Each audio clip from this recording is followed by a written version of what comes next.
El contenido de Easy crea adicción. Si necesitas una dosis mayor, la encontrarás en nuestro Instagram y también en el blog semanal. En YouTube, te esperamos todos los jueves a las 7.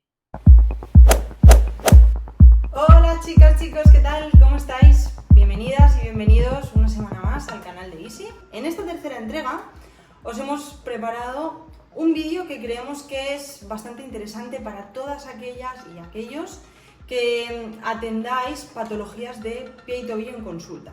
En concreto esta semana vamos a centrarnos en el tobillo. Vamos a hablar de las neuropatías más frecuentes que solemos encontrarnos en esta región, que creedme son muchísimas. Pero bueno, lo que vamos a hacer a lo largo del vídeo es prepararos un esquema donde vais a tener muy claro el diagnóstico diferencial y vais a aprender a identificar las neuropatías que pueden existir a este nivel, cuáles son los signos y síntomas característicos y cuál es la sintomatología clave que suele presentar cada una de ellas. Lo primero de todo, y como siempre hacemos en los vídeos que os estamos publicando, vamos a ponernos un poquito en contexto. Cuando una persona llega a consulta con dolor de tobillo, ¿qué es o cuál es el paso a paso que debemos llevar a cabo? Ya habréis visto que en los vídeos anteriores ese paso a paso ha sido muy parecido y ahora haremos lo mismo. Es importante que tengamos una estructura clara para poder atender a nuestros pacientes en consulta de forma eficiente y tener un algoritmo que nos permita identificar qué es lo que puede estar ocurriendo en el tobillo de nuestro paciente. Así que, como hacemos siempre, vamos a identificar esos pasos clave y vamos a ir encaminando en el vídeo de hoy nuestro diagnóstico hacia una posible neuropatía. La segunda parte del vídeo, Chris os explicará las diferentes neuropatías que existen y, como os decía anteriormente, os hablará de los signos, síntomas característicos y de cómo diferenciar cada una de ellas. Así que recapitulando, imaginemos que llega una persona con dolor difuso de tobillo de varias semanas de evolución, donde sí hubo un mecanismo de inversión forzado, hubo un esguince, hubo daño ligamentoso, ese ligamento ya se ha recuperado, lo hemos objetivado a través de la ecografía, ya no hay edema, ya no hay alteración estructural, ya tiene una marcha bastante correcta, pero el paciente nos informa de que por la noche le despierta el dolor, que tiene como sensación de quemazón, calambre, dolor irradiado hacia la cara anterior del pie. Entonces, bueno, mientras nos está contando esto, lo primero que tenemos que hacer nosotros antes de nada, y ya lo sabéis de otros vídeos, es paso número 1, descartar red flags. Ya os preguntaréis, ok, ¿qué red flags podemos encontrarnos en el tobillo? Pues hay 3 que son clave. La primera serían los problemas vasculares. Y tú te preguntarás, ¿problemas vasculares de qué tipo? Te estarás imaginando seguramente 2 casos de pacientes en los que te hayas encontrado problemas vasculares y hayas tenido que derivar. Estos problemas vasculares pueden ser la trombosis venosa profunda, ¿vale? O la enfermedad arterial periférica. La primera de ellas, la trombosis venosa profunda, es interesante para todas y todos los que tengáis ecografía en consulta, que en vuestra exploración ecográfica tratéis de identificar el paquete vascular y hagáis un estudio rápido de cómo están esas venas, ¿vale? Si existe ocupación de alguno de los vasos, es importante que derivéis. ¿Cómo veréis ocupación de los vasos? Os lo pongo por aquí. Pero bueno, el esquema que os puedo hacer es que encontraréis una estructura anecoica, que debería ser totalmente anecoica en condiciones normales, ¿vale? En un paciente sano, los vasos siempre se van a ver totalmente ocupados, negros, anecoicos, que es así como se llama. En un paciente que presente una alteración de la circulación, lo que os vais a encontrar va a ser un vaso que en vez de ser anecoico en su interior, es ligeramente hiperecogénico. La luz del vaso está obstruida. Esto es un signo directo de derivación, si la clínica lo acompaña, es decir, si el paciente presenta sensación de presión, cambios de temperatura, dolor difuso que se extiende incluso hasta por debajo de la rodilla, ¿vale? Aunque veáis que la clínica es más evidente a nivel de tobillo, si el paciente os está contando estos síntomas y encima vosotros en la exploración ecográfica detectáis cambios a nivel vascular, no dudéis en derivar. Por otro lado, en la enfermedad arterial periférica, los cambios ecográficos que veréis en los vasos serían un poquitín diferentes. Teniendo en cuenta que este esquema que os he puesto es la normalidad, esta sería la imagen que os encontraríais en una persona con enfermedad arterial periférica, que a nivel esquemático sería lo siguiente. Os encontraríais un pequeño vaso con una pequeña línea hiperecogénica alrededor del vaso y también podría encontrarse parcialmente alterada la luz del mismo. La segunda red flag que tenemos que tener en cuenta cuando un paciente presenta dolor a nivel de tobillo son las fracturas. En el tobillo, tener en cuenta que hay muchísimas estructuras óseas que se pueden ver comprometidas. Las reglas de Ottawa os van a ayudar a hacer un screening rapidísimo de cualquier posible alteración ósea. No vamos a detallar aquí en profundidad cómo se haría ese examen. Os dejamos por aquí un estudio en el que encontráis los detalles de cómo hacer esa exploración, ¿vale? Pero tener en cuenta que aquí serían las reglas de Ottawa las que os ayudarían a hacer ese diagnóstico diferencial en caso de una posible fractura o fisura. Y ya por último, en cuanto a las red flags más importantes que podemos encontrar a nivel de pie y tobillo, la última serían las artropatías inflamatorias. En las artropatías inflamatorias podemos diferenciar dos grandes grupos. El primero de ellos serían las infecciosas y el segundo grupo, las no infecciosas. Podemos entender dentro de artropatía inflamatoria infecciosa la artritis séptica. Esto sería un ejemplo. Y en cuanto a las artropatías inflamatorias no infecciosas, tenemos las que ya todos conocéis, que serían la gota y la pseudogota, que se verían de esta forma. Y este sería el screening rápido para descartar las posibles red flags. Si en algún momento de nuestra evaluación, de nuestra exploración, detectamos alguna de estos posibles cambios, sabemos que lo que tenemos que hacer directamente es derivar. Y aquí acabaría nuestro trabajo, ¿vale? Un trabajo súper importante. Si no se nos pasa por alto nada de esto, habremos hecho un gran trabajo, aunque nuestro papel finalice en este punto. Así que, si nosotros hacemos una buena exploración, si hacemos un manejo correcto, si entendemos qué es lo que está pasando y sabemos que alguno de estos puntos puede estar comprometiendo la vida de la persona o su salud, el paso principal es derivar. Así que, dicho esto, vamos a pasar al segundo punto. El primero sería, detectamos red flags, si no existen, pasamos al paso 2. Cuando un paciente acude a consulta con dolor de tobillo y ya hemos descartado red flags, en el paso 2 nos tendríamos que preguntar, ¿es realmente el tobillo el problema? Ahora te preguntarás, pero si no es el tobillo, ¿qué puede ser? Bueno, si no es el tobillo, si no está a nivel de tobillo el problema, puede que el dolor sea un dolor referido. ¿Qué significa esto? Pues que podemos encontrarnos ante una radiculopatía o ante una neuropatía, que es de lo que hoy hablaremos, ¿vale? Hoy Chris, en el vídeo, cuando yo acabe, os hablará de las neuropatías de pie y tobillo. Para descartar cualquier tipo de radiculopatía, sabéis que tenéis algunos test que os pueden ayudar bastante en ese diagnóstico diferencial. Por ejemplo, el SLAM test, la SEGE o Bragad. Si alguno de estos test diera positivo, es probable que el problema no esté en el tobillo, sino que esté a nivel de la salida del nervio. Aquí también acabaría vuestro trabajo y deberíais derivar al paciente para que continuaran haciéndole exámenes. Pueden haber compromisos a nivel central donde se esté comprimiendo la raíz nerviosa, ¿vale? Entonces, ante vuestras sospechas, si es que las tuvierais, derivar. Imaginaros que ya habéis descartado que no existe ningún tipo de radiculopatía, pues ya pasaríamos a la sospecha de una posible neuropatía. Y en cuanto a las neuropatías de tobillo, tenemos una variedad súper amplia. Hoy te vamos a explicar las más frecuentes, las que debes conocer.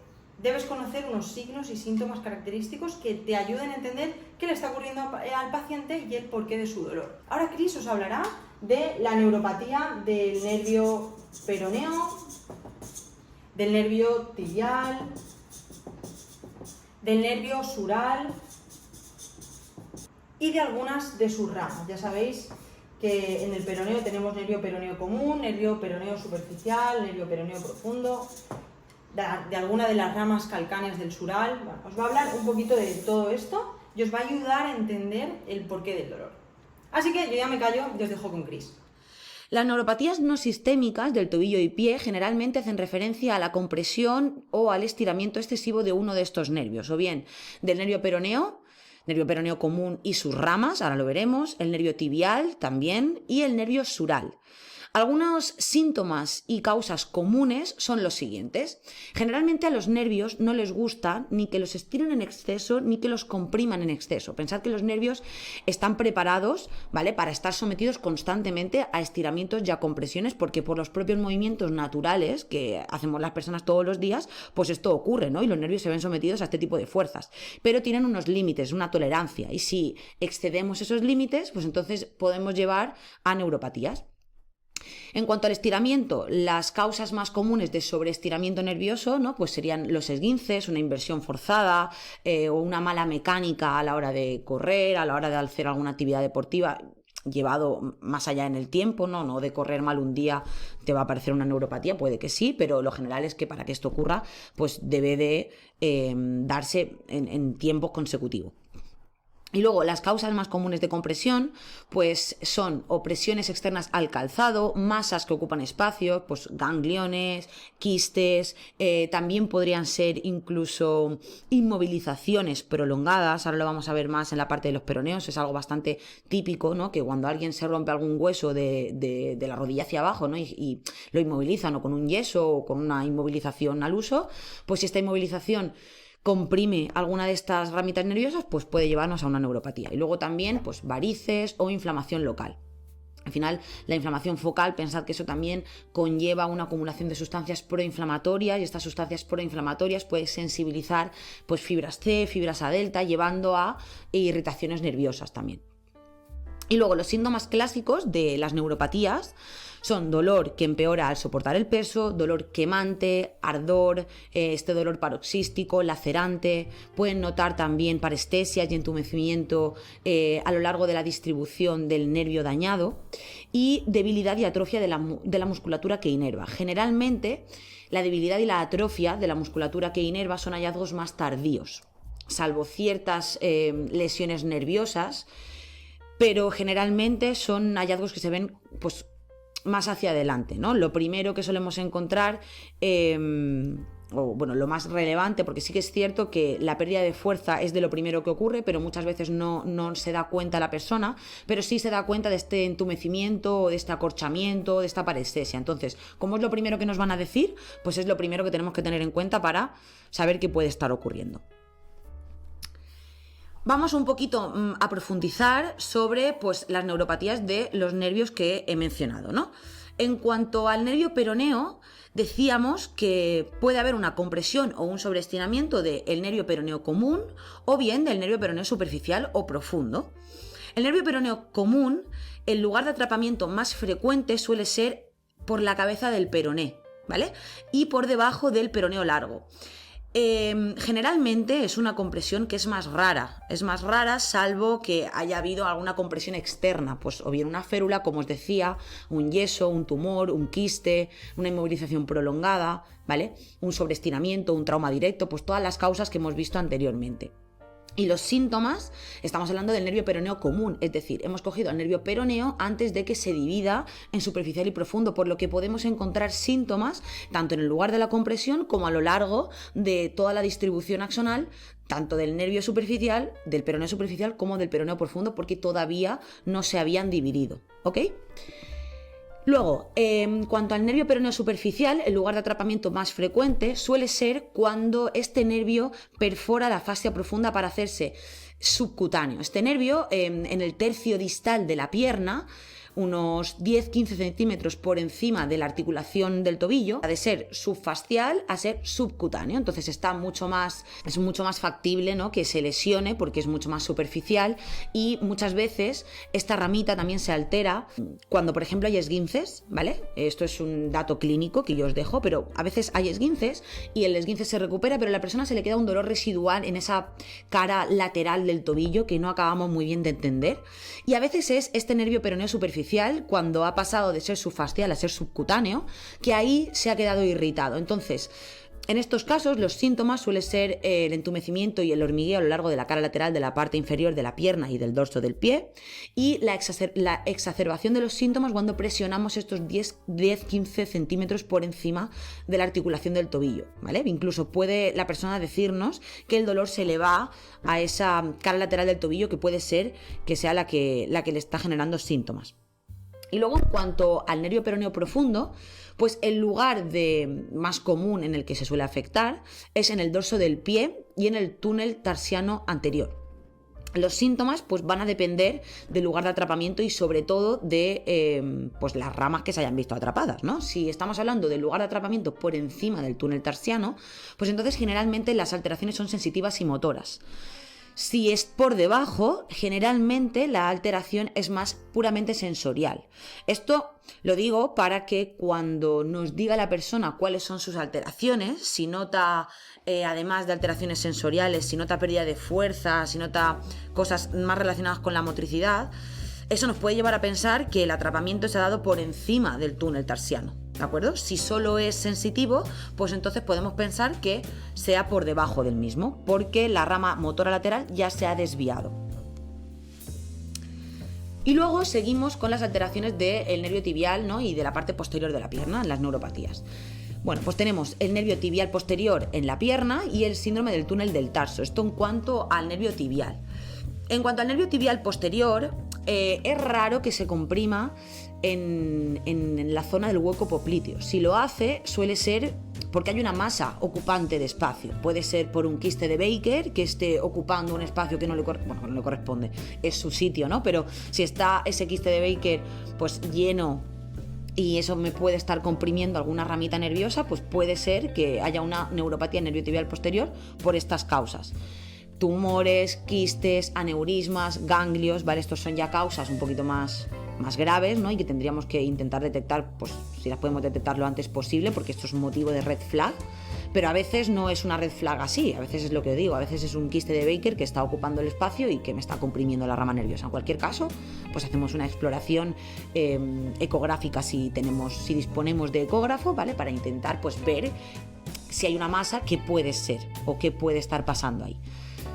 Los síntomas: debilidad en los flexores plantares e inversores del pie. Pensad, tiene toda la lógica del mundo. Vamos a pensar en el nervio tibial posterior y a qué inerva, ¿no? Pues sobre todo tendremos debilidad en estas zonas. Pérdida sensorial en el talón y el recorrido de nervio sural a veces. No tiene por qué, porque luego veremos, el nervio sural es un nervio puramente sensitivo, que no se forma únicamente de ramas que salen del nervio tibial, sino que también se forma de ramas que salen del nervio peroneo. Del ramo comunicante peroneo sale una ramita sensitiva y esas dos se unen y van a formar el nervio sural, que es puramente sensitivo y que pasa por en medio de los dos gastrocnemios generalmente, ¿vale? Y que va a dar inervación a toda esa parte lateral del tendón de Aquiles y también pues lateral del calcáneo, ¿no? Entonces puede que una alteración o una neuropatía del nervio tibial en el hueco popliteo pues te coja cierta, pues esa ramita que luego va a formar el nervio sural, pero no es lo más común. Aún así yo lo digo porque podemos encontrarlo. Y luego tenemos el síndrome del túnel del tarso. Las causas más frecuentes de los síndromes del túnel del tarso suelen ser traumatismos, cirugías, cicatrices, lesiones ocupantes de espacio y deformidades del pie. enfermedades sistémicas como diabetes o una enfermedad vascular periférica, que la veíamos en la red flags, pues también pueden estar generándonos esta compresión o este síndrome del túnel del tarso. Los síntomas van a ser dependientes de la rama que esté afectada. Como es dolor neuropático, pues estaremos hablando siempre un poco de los mismos síntomas, ¿no? Pues este dolor quemante, parestesias. Lo que pasa es que en este caso serán a lo largo de la cara plantar y empeora con la actividad, como todas las neuropatías, pero sobre todo fijaos en el recorrido para saber qué nervio o qué nervios son los que pueden estar afectados. El TINEL será positivo. Y luego, por último, tenemos la del nervio sural, que, como decía anteriormente, es un nervio puramente sensitivo que se forma de dos ramitas sensitivas, que sale una del ramo comunicante peroneo y del nervio tibial, respectivamente, y generan pues esa rama sensitiva que inerva lo que he mencionado antes. Las causas suelen ser una contusión directa, una fractura de peroné distal, de astrágalo, calcáneo o de la base del quinto meta. También encontramos como posibles causas cirugías, esguinces graves, tendinopatías aquíleas. Y los síntomas son dolor y parestesias a lo largo de la parte lateral del pie, porque ya hemos dicho que inerva a esa cara lateral del tendón de Aquiles, ¿no? Y a esa parte lateral del pie, y suele empeorar por la noche y con el ejercicio. Mirad, muchas veces las neuropatías de nervio sural acompañan a las tendinopatías aquíleas, ¿vale?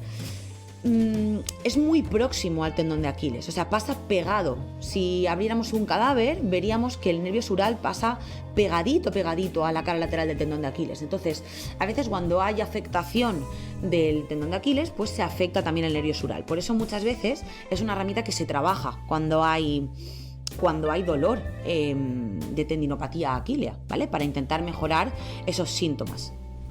En el examen físico, pues se puede reproducir con la flexión plantar y con la inversión. En la resonancia magnética puede ayudar a identificar exactamente el lugar y el motivo de atrapamiento en caso de que haya alguna masa que esté ocupando espacio o algo que no sea identificable, por lo menos a simple vista.